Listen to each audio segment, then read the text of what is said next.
ఓం గంగణపతే నమ ఐం సరస్వత్యే నమ శ్రీమాత్రే నమ క్రీం క్రీం మహాకాళికాయ నమ ఓం నమ శివాయ శివాయ గురువే నమ ఓం నమ భగవతే అరుణాచలేశ్వరాయ నమ శ్రీరామ జయ రామ జయ జయ రామ రామాయ నమో నమ ద్రాం దత్తాత్రేయాయ నమ క్లీం కృష్ణాయ గోవిందాయ గోపీజనవల్లభాయ శ్రీకృష్ణ పరబ్రహ్మణే పరంజ్యోతిషే నమో నమ క్రీం మహాకాళికాయ నమో నమ జయ గురు దత్తాత్రేయాయ నమ శ్రీం బగలాముఖి దేవ్యే నమో నమ. యూట్యూబ్ ప్రేక్షకులకందరికీ కూడా నమస్కారం అండి.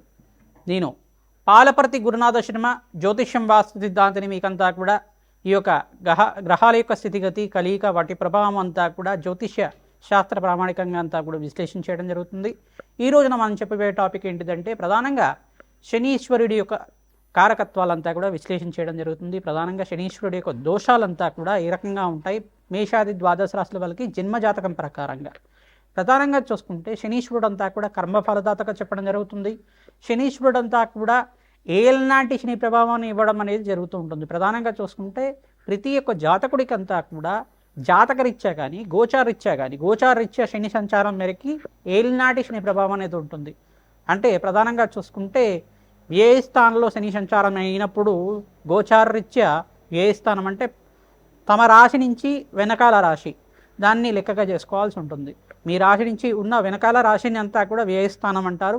జన్మస్థానం మళ్ళీ మీ రాశి ఉన్న స్థానంలో జన్మస్థానం అని చెప్పేసి అంటారు. మరి ధనస్థానం అని చెప్పేసి అంటే కుటుంబ స్థానము, ధనస్థానం అని చెప్పేసి అంటే కనుక మీ రాశి కన్నా ముందు ఉండే స్థానం అంతా కూడా ద్వితీయ స్థానము, ధనస్థానం అని చెప్పేసి అంటారు.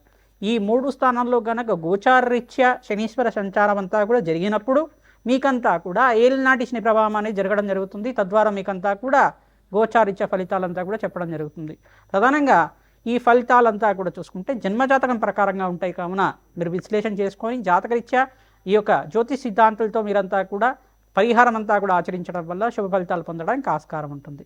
ప్రధానంగా గోచారరీత్యా శనీశ్వర సంచారం మేరకి ఇంతకుముందు చెప్పిన విధానంగా అంతా కూడా మీకు గ్రహాల యొక్క గోచారరీత్యా శనీశ్వరుడి యొక్క గోచార సంచారం మేరకు మాత్రమే ఏలినాటి శని ప్రభావం అనేది 7.5 సంవత్సరం వరకు ఉంటుందన్నమాట.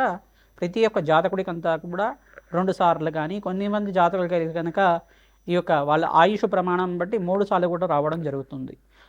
ప్రధానంగా చూసుకుంటే జాతకమే ప్రధానమైన జాతకంగా ఉంటుంది. జన్మజాతకం పుట్టిన సమయాన్ని బట్టి పుట్టిన లగ్నాన్ని బట్టి జాతకం అనేది ఆధారపడి ఉంటుంది. గోచారరీత్యా అంతా కూడా శనీశ్వర సంచారం అంతా కూడా చూసుకుంటే ప్రస్తుతానికంతా కూడా ఈ యొక్క మీనరాశిలో శనీశ్వర సంచారం అంతా కూడా జరుగుతుంది. ప్రధానంగా ఏలినాటి శని ప్రభావం అంతా కూడా చూసుకుంటే ఈ యొక్క మేషాది ద్వాదశ రాశుల వాళ్ళకి ప్రధానంగా మేషరాశి జాతకులకి ఏలినాటి శని ప్రభావం అనేది ఉన్నది. అంటే ప్రథమ దశలో ఉగాది నుంచి ప్రారంభమైంది. ఈ యొక్క ప్రథమ దశలో ఇప్పుడే ప్రారంభమైంది కాబట్టి వాళ్ళకి ఏలినాటి శని ప్రభావం 7.5 సంవత్సరాల వరకు ఉంటుంది. మళ్ళీ ఇక్కడ చూసుకుంటే శనీశ్వరుడు అంతా కూడా మీనరాశి వాళ్ళకంతా కూడా 2వ స్థానంలో ప్రధానంగా చూసుకుంటే వాళ్ళకి మేషరాశిలో అంటే మేషరాశి నుంచి వాళ్ళకంతా కూడా చూసుకుంటే వ్యయస్థానం అవుతుంది. శనీశ్వరుడు అంతా కూడా మీనరాశి. ఈ యొక్క ప్రథమ దశలో అంతా కూడా మేషరాశి వాళ్ళు ఉంటారు. మీనరాశి వాళ్ళు చూసుకుంటే జన్మస్థ శని దోషం అని చెప్పేసి అంటారు. దీన్నంతా కూడా 2వ దశలో మీనరాశి వాళ్ళు ఉంటారు. తద్వారా మీకంతా కూడా చూసుకుంటే ఏలినాటి శని ప్రభావం అంతా కూడా కొంచెం ప్రబలంగా ఉండడానికి ఆస్కారం ఉంటుంది.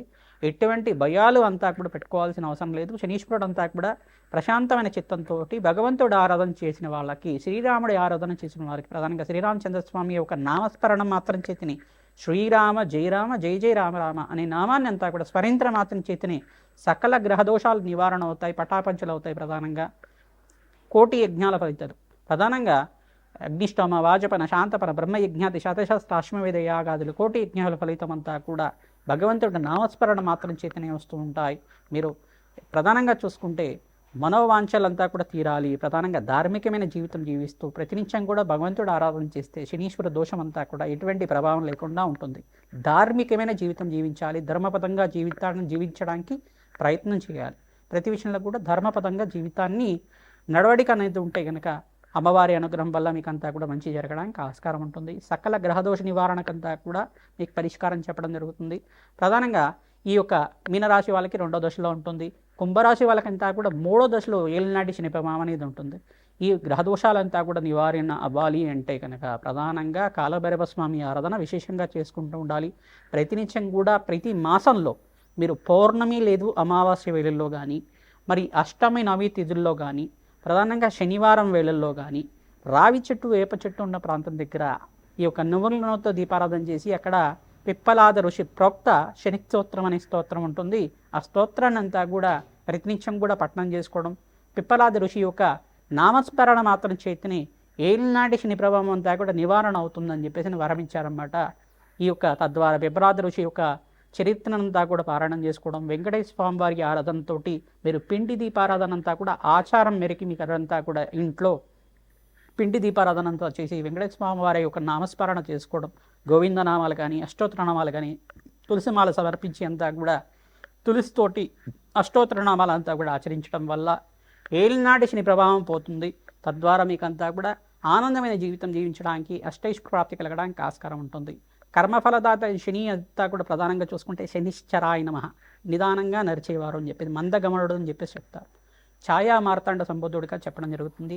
న్యాయ నిర్ణేతగా, న్యాయ ఫలదాతగా, కర్మ ఫలితాన్ని అనుభవించే విధంగా చేయడం జరుగుతుంది. శనీశ్వరుడు అంతా కూడా ప్రధానంగా చూసుకుంటే ధర్మపదంగా జీవితం జీవించే వాళ్ళకి ఎటువంటి దోషాలంతా కూడా లేకుండా చేస్తారు. రాజునంతా కూడా వాళ్ళ ధార్మికమైన జీవితం అంతా కూడా ఏ రకంగా ఉంది, ధర్మపదంగా జీవిత విధానం ఉందా లేదా, వీళ్ళు జీవితంలో అంతా కూడా ఎటువంటి శ్రేయస్సు కోరుకుంటున్నారు, ప్రధానంగా మానవాళికంతా కూడా ఎటువంటి శ్రేయస్సు చేస్తున్నారు అనేది రాజు యొక్క జీవిత విధానాన్ని బట్టి ఉంటుంది. ఈ యొక్క రాజునంతా కూడా పరీక్ష పెడుతుంటారు. తద్వారా మీకంతా కూడా మానవాళికి శ్రేయస్సు ఏ రకంగా జరుగుతూ ఉంటుంది. శనీశ్వరుడు అంతా కూడా మానవాళి మీద కూడా తమ యొక్క శక్తిని అంతా కూడా వక్రదృష్టిని కావచ్చు, ఏలినాటి శని ప్రభావం వల్ల కావచ్చు, కర్మ ఫలితాన్ని అనుభవించే విధంగా చేయడం మాత్రం చేస్తుంటారు.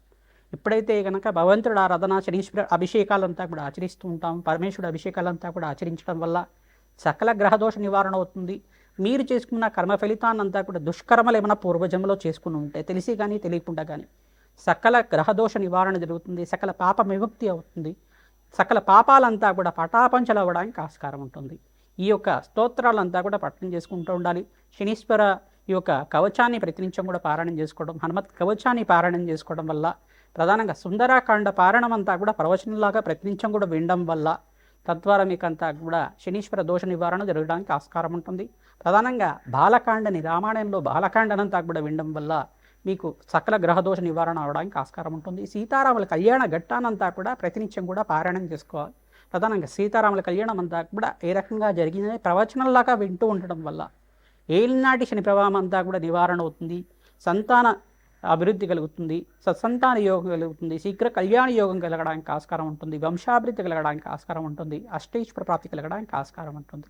ఇటువంటి పారాయణాలు చేసుకోవడం వల్ల అష్టైశ్వర్య ప్రాప్తి కలుగుతుంది. తిలహోమం అనేది చేస్తూ ఉంటారు. ప్రధానంగా పురుష సూక్త విధానంగా మూలమంత్ర సహితంగా ఈ యొక్క కాలభైరవ శాంతి హోమాది కార్యక్రమాలు కానీ, ప్రత్యంగరాదేవి హోమాది కార్యక్రమాలు కానీ, ప్రధానంగా మహాకాళి మూలమంత్ర సహితంగా కాలభైరవ శాంతి హోమాది కార్యక్రమాలు కానీ, దత్తాత్రేయ శాంతి హోమాది కార్యక్రమాలు కానీ ఆచరించడం వల్ల ఏలినాటి శని ప్రభావం అంతా కూడా నివారణ అవ్వడానికి ఆస్కారం ఉంటుంది. ప్రధానంగా హనుమతారాధనలో భాగంగా ప్రతినిత్యం కూడా సింధూరాభిషేకాది కార్యక్రమాలు, వడమాల సమర్పించడం, నాగవల్లి దళార్చన పూజ అంతా కూడా ఆచరించడం, అరటి పళ్ళంతా కూడా స్వామివారికి నివేదన చేసి, అరటి పళ్ళతో అష్టోత్తరనామాలు సహస్రనామాలతో చేసి ఆ అరటి పళ్ళంతా కూడా స్వామివారికి నివేదన చేసి ఆ అరటి పళ్ళతోటి హోమానంతా కూడా ఆచరించడం, మూలమంత్ర సహితంగా శ్రీరామ మూలమంత్ర సహితంగా హనుమత్ మూలమంత్రంతో సంపుటితం చేసుకొని హోమానంతా కూడా ఆచరించి ఆ అరటి పళ్ళంతా కూడా నివేదన చేసిన అరటి పళ్ళన్నీ కూడా భక్తులకి పంచడం వల్ల మీ జాతకరీత్యా ఉన్న సకల గ్రహదోష నివారణ అవుతుంది. మన్య సూక్త పారాయణం ఆచరించాలి. తద్వారా పవమాన సూక్త పారాయణం ఆచరించడం వల్ల సకల గ్రహదోష నివారణ అవుతుంది. తద్వారా అష్టైశ్వర్య ప్రాప్తి కలగడానికి ఆస్కారం ఉంటుంది. శ్రీరామ జయ రామ జయ జయ రామ రామ నామాన్ని ప్రతినిత్యం కూడా నామాన్ని స్మరణం చేయండి. తద్వారా నామస్మరణ చేసుకుంటూ హనుమత్ ఆలయంలో ప్రదక్షిణాలు చేయడం, ప్రధానంగా శ్రీరామచంద్ర స్వామి ఆలయంలో కూడా ప్రదక్షిణాలు ఆచరించడం, ప్రతినిత్యం కూడా నవగ్రహాలకి 27 ప్రదక్షిణాలు చేయడం వల్ల మంచి పుణ్య కలుగుతుంది. సకల గ్రహదోష నివారణ అవుతుంది. ఏలినాటి శని ప్రభావం, అర్ధాష్టమ శని ప్రభావం అంతా కూడా నివారణ అవడానికి ఆస్కారం ఉంటుంది. ప్రధానంగా ధనుస్సు రాశి జాతకులకంతా కూడా చూసుకుంటే దృష్టి అనేది పడింది. ప్రధానంగా దశమ దృష్టి అంతా కూడా ధనుసు రాశి జాతకులకంతా కూడా పడింది. సప్తమ దృష్టి అంతా కూడా కన్యారాశి వాళ్ళకంతా కూడా పడింది. ఈ గ్రహదోషాల నివారణ అంతా కూడా కలగడానికి మీకు అంతా కూడా గ్రహదేవతల అనుగ్రహం కావాలి. ప్రధానంగా శనీశ్వరుడు అంతా కూడా మీకు అనుగ్రహించడానికి ప్రతినిత్యం కూడా శనీశ్వరుడికంతా కూడా ప్రీతికరంగా శనీశ్వరుడికి ఈ యొక్క తైలాభిషేకము, తిలదానం చేయించుకోవడం వల్ల శుభమైన ఫలితాలు పొందడానికి ఆస్కారం ఉంటుంది. తద్వారా మీకు కర్మ ఫలితాన్ని నుంచి బయటపడి అదృష్ట యోగం కలిసి రావడానికి శనీశ్వరుడు అనుగ్రహం ఆశీర్వాదం వల్ల మంచి ఫలితాలు పొందడానికి ఆస్కారం ఉంటుంది. కర్కాటక రాశి జాతకులకి లగ్నం తెలిసి ఉంటే కనుక లగ్నాన్ని చూసుకోండి, లేదు రాశి తెలిసి ఉంటే కనుక రాశిని చూసుకోండి. ప్రధానంగా చూసుకుంటే కర్కాటక లగ్నము కర్కాటక రాశి జాతకులకి ప్రధానంగా శనీశ్వరుడు ఇక్కడ దోషకారిగా లేరు. కానీ కాకపోతే జన్మజాతకంలో అంతా కూడా ఈ యొక్క శనీశ్వరుడు ఏ స్థానంలో అంతా కూడా సప్తమాధిపతి ఏ స్థానంలో ఉన్నారో చూసుకోవాల్సి ఉంటుంది. ప్రధానంగా సప్తమంలో రాహుతో పాటు కానీ ఇక్కడ అంగారకుడితో పాటు కానీ లేదు కేతుతో పాటు కలిసి ఉంటే కనుక దోషకారిగా ఉంటాడు.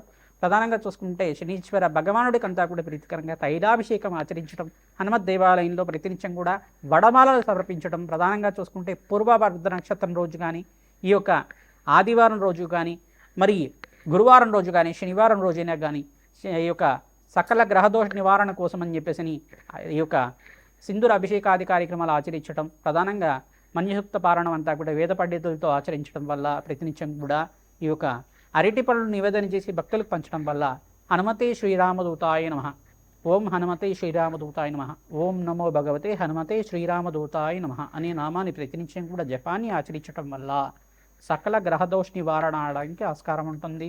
శ్రీరామ జయ రామ జయ జయ రామ రామ నామాన్ని కూడా ప్రతినిత్యం కూడా శ్రీరామచంద్ర స్వామికి ప్రీతికరంగా ప్రతినిత్యం కూడా నామస్మరణ మాత్రం చేతనే సకల గ్రహదోష పటాపంచలు అవ్వడానికి ఆస్కారం ఉంటుంది. ప్రతినిత్యం కూడా హనుమత్ కవచాన్ని పారాయణం అంతా కూడా ఆచరించాలి. ప్రధానంగా చూసుకుంటే బాలకాండన్ అంతా కూడా వేద పండితులతోటి పారాయణం అంతా కూడా ఆచరించడం వల్ల జాతకరీత్యా ఉన్న సకల గ్రహదోష నివారణకు ఆస్కారం ఉంటుంది. ప్రధానంగా హనుమాన్ చాలీస పారాయణం అంతా కూడా భక్తులతో సామూహికంగా ఆచరించడం వల్ల జాతకరీత్యా ఉన్న శనీశ్వర ప్రభావం అంతా కూడా తగ్గి మీకంతా కూడా భగవంతుడు అనుగ్రహం వల్ల జగన్మాత అనుగ్రహం వల్ల మంచి శుభమైన ఫలితాలు పొందడానికి ఆస్కారం ఉంటుంది. అష్టైశ్వర ప్రాప్తి కలగడానికి సప్తమాధిపతి శనీశ్వరుడు అనుగ్రహం ఖచ్చితంగా కావాలి. జీవితంలో మనశ్శాంతమైన జీవితం కావాలన్నా, అన్యోన్యమైన దాంపత్యం కావాలన్నా, అష్టైశ్వర ప్రాప్తి కలగాలన్నా, సత్సంతాన యోగం కలగాలన్నా ఈ యొక్క కర్కాటక రాశి జాతకులకంతా కూడా కర్కాటక లగ్న జాతకులకి శనీశ్వరుడు అనుగ్రహం అంతా కూడా చాలా బాగా ఉండాలి. తద్వారా మీరంతా కూడా ప్రతినిత్యం కూడా పరమేశ్వరుడు ఆరాధన ఆచరించండి.